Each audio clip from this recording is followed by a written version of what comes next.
Imagine um continente inteiro suspenso à beira de um abismo. As ruas iluminadas de Paris, os cafés de Viena, os mercados de Berlim, tudo parecia calmo demais. Uma calma incômoda, como o silêncio que precede uma tempestade. Mas o que ninguém sabia, ou talvez todos soubessem, mas fingiam não ver, era que esse silêncio estava prestes a ser rompido por um único som.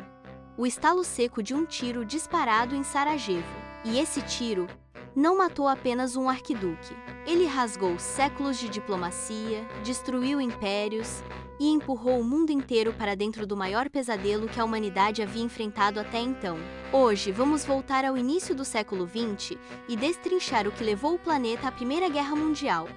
Uma guerra que muitos acreditavam ser a última. A guerra para acabar com todas as guerras.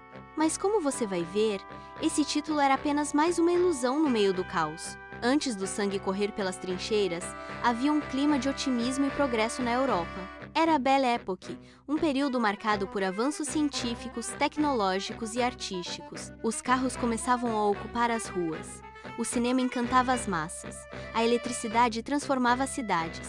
Parecia o auge da civilização ocidental. Mas por baixo dessa aparência civilizada, ferviam disputas políticas, ambições imperialistas e um nacionalismo agressivo que crescia como pólvora, prestes a encontrar uma faísca. No coração disso tudo estava a Revolução Industrial, que além de criar novas tecnologias e riquezas, também alimentou uma rivalidade econômica brutal entre as potências europeias. A Alemanha, unificada e em pleno crescimento, desafiava a supremacia comercial da Grã-Bretanha. A França ainda ardia em ressentimento pela derrota na Guerra Franco-Prussiana, em 1871, e pela perda das regiões da Alsácia e Lorena. O Império Austro-Húngaro, envelhecido e instável, tentava manter sua autoridade sobre uma coleção de povos e culturas diferentes. E a Rússia, um gigante com pés de barro, buscava ampliar sua influência nos Balcãs e proteger os povos eslavos da região. Nesse cenário de tensão, os países começaram a formar alianças secretas. De um lado, a Tríplice Entente, formada por França, Reino Unido e Rússia. Pretendia conter o avanço alemão e manter o equilíbrio de poder. Do outro, a Tríplice Aliança, unindo Alemanha, Império Austro-Húngaro e Itália. Buscava garantir sua posição estratégica e, claro, ampliar seus territórios e zonas de influência. Era como se dois barris de pólvora estivessem sendo empilhados lado a lado e os líderes europeus brincassem com fósforos. A corrida armamentista também se intensificava. Todos queriam ter o maior exército, a frota naval mais poderosa, as armas mais modernas. Esse período ficou conhecido como paz armada, uma paz frágil, sustentada pelo medo mútuo e pela crença equivocada de que, caso uma guerra começasse, ela seria rápida, cirúrgica e até gloriosa. Ninguém imaginava que essa guerra duraria mais de 4 anos, mataria mais de 10 milhões de pessoas e deixaria cicatrizes profundas por todo o século XX. Mas o que afinal fez tudo explodir? Em 28 de junho de 1914, em Sarajevo, capital da Bósnia, o arquiduque Francisco Ferdinando, herdeiro do trono austro-húngaro, foi assassinado por Gavrilo Princip, um jovem nacionalista sérvio-bósnio ligado ao grupo Mão Negra. Esse atentado foi o estopim perfeito. A Áustria-Hungria, com o apoio total da Alemanha, decidiu retaliar e declarou guerra à Sérvia. A Rússia, que se via como protetora dos eslavos, entrou em defesa da Sérvia. A Alemanha então declarou guerra à Rússia. A França, aliada dos russos, entrou no conflito. E quando a Alemanha invadiu a Bélgica, um país neutro, para alcançar a França, o Reino Unido declarou guerra aos alemães. Em poucas semanas, a Europa estava completamente mergulhada no caos. O dominó havia caído. A guerra, que começou como um conflito regional nos Balcãs, se transformou rapidamente em um confronto global.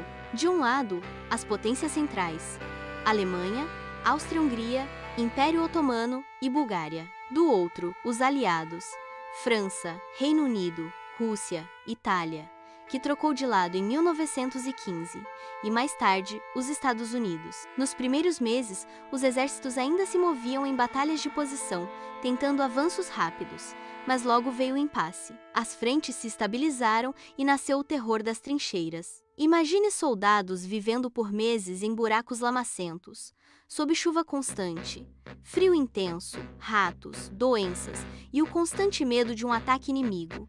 era a guerra de trincheiras, estática, brutal e desumana.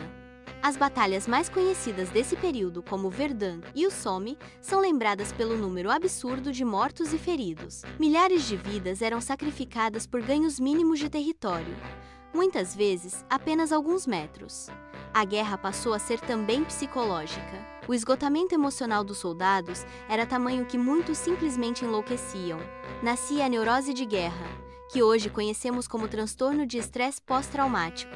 Enquanto isso, a guerra se modernizava. Tanques de guerra, aviões de combate, metralhadoras, lança-chamas e, de forma especialmente cruel, o gás mostarda, que queimava a pele e os pulmões das vítimas. A Primeira Guerra foi o laboratório sangrento da guerra moderna. Em 1917, um acontecimento crucial mudou o rumo do conflito. A Rússia, enfraquecida internamente, enfrentava uma grave crise social e política. Foi o ano da Revolução Russa. Os bolcheviques, liderados por Lenin, tomaram o poder e assinaram um tratado de paz com a Alemanha, retirando o país da guerra. Isso poderia ter sido uma vantagem decisiva para as potências centrais, mas não foi. No mesmo ano, os Estados Unidos entraram no conflito ao lado dos aliados. O motivo? Bom, são vários motivos. Ataques alemães a navios comerciais, inclusive com cidadãos americanos, a revelação de telegramas diplomáticos comprometendo os alemães e, claro, o interesse estratégico dos EUA em garantir sua influência global. A entrada americana foi um divisor de águas. Com seu imenso poder industrial, recursos e tropas frescas, os EUA deram um novo fôlego aos aliados. Em 1918, após sucessivas derrotas, bloqueios econômicos e rebeliões internas, a Alemanha e seus aliados começaram a ruir. O imperador Guilherme II abdicou, o Império Austro-Húngaro se desintegrou e a guerra chegou ao fim em 11 de novembro, com a assinatura do armistício. Mas a paz verdadeira ainda estava longe. Em 1919 foi realizada a Conferência de Paris. O principal acordo resultante foi o Tratado de Versalhes, que impôs pesadas punições à Alemanha: perda de territórios, desmilitarização, pagamento de indenizações astronômicas e, o mais simbólico, a culpa exclusiva pela guerra. A Alemanha foi humilhada diante do mundo. Esse tratado, longe de pacificar o continente, plantou as sementes de um ressentimento profundo. Um ressentimento que, 2 décadas depois, seria explorado por um jovem político chamado Adolf Hitler. A Primeira Guerra Mundial, portanto, não foi o fim de todas as guerras. Foi o prólogo sombrio da próxima. Além disso, surgiram novos países com o colapso dos impérios austro-húngaro, otomano, russo e alemão. Nascia também a Liga das Nações, uma tentativa de impedir futuros conflitos globais. A ideia era boa, mas, sem a participação dos Estados Unidos e sem mecanismos eficazes de ação, ela fracassou miseravelmente. O mundo havia mudado. A guerra não era mais uma glória heróica como nas histórias antigas. Era uma máquina de moer gente. Uma fábrica de traumas. E pensar que tudo começou com um único disparo? Se você chegou até aqui, sabe que a história é mais do que datas e nomes. É um espelho do que somos capazes de fazer, tanto para criar quanto para destruir. Por isso, estudar o passado não é apenas uma curiosidade, é uma necessidade. E claro, se curtiu essa viagem intensa pela história, não se esqueça de deixar seu like, compartilhar com quem precisa entender o mundo de hoje e se inscreve no canal, porque aqui a gente desenha o passado para você enxergar melhor o futuro. Nos vemos no próximo vídeo. Até lá!